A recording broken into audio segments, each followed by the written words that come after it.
Welcome back to another episode of Smile Sessions. Today, I want to take you on a journey through my pregnancy and the challenges I faced along my way to motherhood. After the holidays, I went to have my blood work taken. For some reason, I was advised not to eat anything prior, and that didn't sit well with me. I ended up with morning sickness, and from that point forward, I was nauseous all the time for the first 12 weeks of my pregnancy. The only time I had relief was when I was eating carbs. This led me to eat carbs all the time just so that I could feel somewhat okay. My diet consisted of waffles with no syrup, toast with raspberry jam, and pineapple pizza. I wasn't sure how long I was going to be able to keep my pregnancy under wraps without people noticing, especially since I was on an all-carb diet. Not only that, my lunch bag was so heavy that when I put it in the seat next to me in the car, the indicator sensor went off and would beep for the passenger to put on their seatbelt. Feeling so sick all the time made it difficult to even wear makeup to go into the office. One of the staff members approached me one morning and asked if everything was okay and if I was sick. I reassured her that I was okay, just feeling run down. It was really nice how caring many of the staff were in the nursing home. Seeing people more than we see our own family, it's natural to form connections. On January 12th, my first ultrasound was scheduled, which was also the date of my 35th birthday. My partner and I went to the appointment, and this was the appointment where I was able to see the baby's first ultrasound photo. Baby was a tiny little thing that at 8 weeks looked like a seahorse. Following the appointment, we stopped in at my parents' house to have breakfast with my mom before she left for her solo trip to India. This wasn't her first trip to India either. She had visited during the summer of 2015 while my sister was pregnant with her first child. The reason for travel was business. And the reason for air quotes is because we will later come to find out that the lines between business and pleasure had been blurred. But I'll get to that later. To be honest, my mother caused a lot of unnecessary stress in my life, so I welcomed the opportunity for her to be out of the country and in a different time zone, limiting communication. As mentioned in my previous episode, it was so exciting to be pregnant alongside with my sister. This was her second pregnancy, and it was nice to be able to go through this experience with her guidance. I also learned during my pregnancy that my childhood best friend had become pregnant, and it was awesome to share this experience with her as well. One thing that really made a positive impact on my pregnancy journey was prenatal chiropractic treatments. My sister recommended this as she found it to be beneficial with her first pregnancy. During pregnancy, the body goes through many changes to make room for a growing baby. Chiropractic care helps to keep the spine aligned and can be helpful to those women who are in discomfort. Chiropractic care can improve the overall functioning of the nervous system, which may help with nausea. They can also help with repositioning the baby if the baby is sitting breech, work on pelvic alignment, and ligaments and muscles in the pelvic region to decrease any intrauterine constraint, allowing for a more optimal position for delivery. If the baby is breech, it is recommended to see a chiropractor once a week during the 8th and 9 months of pregnancy. Chiropractic care can also help decrease the length of time that you are in labor. It is believed that it is because of a better alignment in the pelvic region, which decreases intrauterine constraint and allows the baby to pass through the labor canal with more ease. There are also many benefits for postpartum care. With breastfeeding, the body needs help to ease the aches and pains related to sustained posture while nursing. Chiropractic treatment is safe for most pregnancies unless you have vaginal bleeding for unknown reasons, preeclampsia, or are at risk of premature labor. Regardless, it's always best to check with your obstetrician before starting any chiropractic treatment. I found out at my 20-week ultrasound that I had placenta previa, which is when the placenta attaches inside the uterus, but in a position near or over this cervical opening. Symptoms include vaginal bleeding in the second half of pregnancy. The bleeding is bright red and tends not to be associated with pain. Thankfully, I didn't experience any bleeding. Out of caution, I was advised not to engage in intercourse involving penetration, not to engage in high-intensity workouts, and not to travel on a plane. The biggest issue with this is that the baby must be born via C-section. This didn't sit well with me. I was being told that my birthing plan would have to change, and as a Capricorn, being told that we can't do something means, oh hell no, we are going to do whatever we can to take back control of this situation.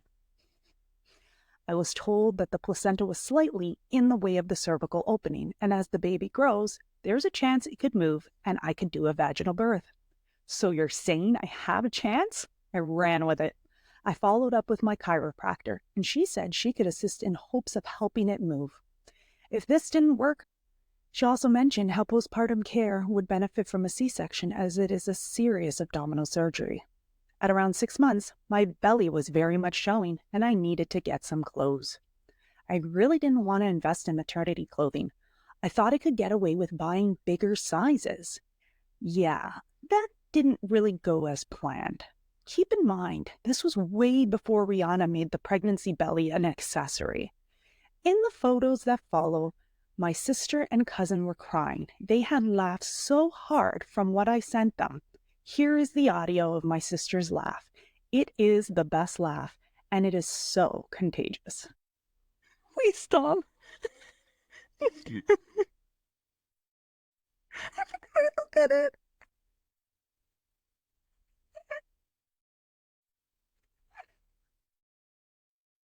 So there's a snippet. If I can provide a visual, I looked like Fat Bastard from Austin Powers. I'm going to let you in on the laughter. I'm going to post these photos on my Instagram for your enjoyment. So if you go over to @SmileSessions with Christina Perry, please leave a comment and join in with the laughter with me. I would love to connect with you. The rest of my pregnancy went well, and at my 8-month checkup, my OB booked my C-section surgery in the event I was unable to deliver naturally. I was still hopeful that I was going to use the power of positive thinking to change the outcome of this current birth plan. In and around the same time, my bestie Stacy had generously thrown me a baby shower for my work colleagues to attend. My mother happened to call me on the way to the baby shower, and I instantly regretted answering her call. Not thinking, I told her I was going to the baby shower, and her attitude immediately changed. Then she cut the call short. I later came to find out that she was pissed off that Stacy was throwing me the shower. How nice of a mother to call her other daughter and talk behind my back. Instead of being happy for me and this special time in my life, she found a way to taint the experience like she managed to do for many family events growing up. Fast forward to the last week of my pregnancy, and I was going to the hospital every day for ultrasounds to see if that placenta had moved. Unfortunately, this was not the case. I would later learn that my son was entirely wrapped in the placenta, so natural delivery was never in the cards. I was so upset, and I'm sure my hormones were not helping the situation. When I called my mom to tell her about the C-section and having to have the surgery 2.5 weeks before my due date, instead of offering me comfort, she had to ask me a series of questions because she didn't think I had things ready for the baby to come. Maybe offering her assistance, she thought stressing me out days before I give birth was the best course of action. My mother is a very selfish woman. Yes, she struggles with mental health issues, but she is also a narcissist, and that's a wicked combination. During a conversation prior to my sister giving birth to my niece, we were discussing who would be in the delivery room. I didn't want this experience to be tainted by somehow her turning it into something about herself. She also didn't have a great relationship with my partner. She never gave him a chance and was so judgmental. He never got a good vibe around her, so the situation was tense. So the only good thing that came of that C-section delivery was not having my mother in the delivery room. The day before my C-section, I was an emotional wreck. Everyone was calling me and texting me good luck in advance of my delivery, but I couldn't stop crying. I couldn't shake what my mother had said to me. Already, before I even became a mom, I felt like a failure, and it was killing me inside. I am thankful for those who did reach out with kind words of love and support. I'm so thankful for a good friend of mine also mentioning to me that a friend from our neighborhood growing up had also had a C-section in recent months, and that connecting with her on social media might be a good idea. She was a wonderful friend and offered such great advice for what not to do postpartum, which was really comforting, having someone to lean on who had recently gone through a similar surgery and then forming a closer friendship. I'm also grateful for my aunt, who came over to clean our apartment and get it ready for the baby's homecoming. It's acts of kindness like this that go a long way.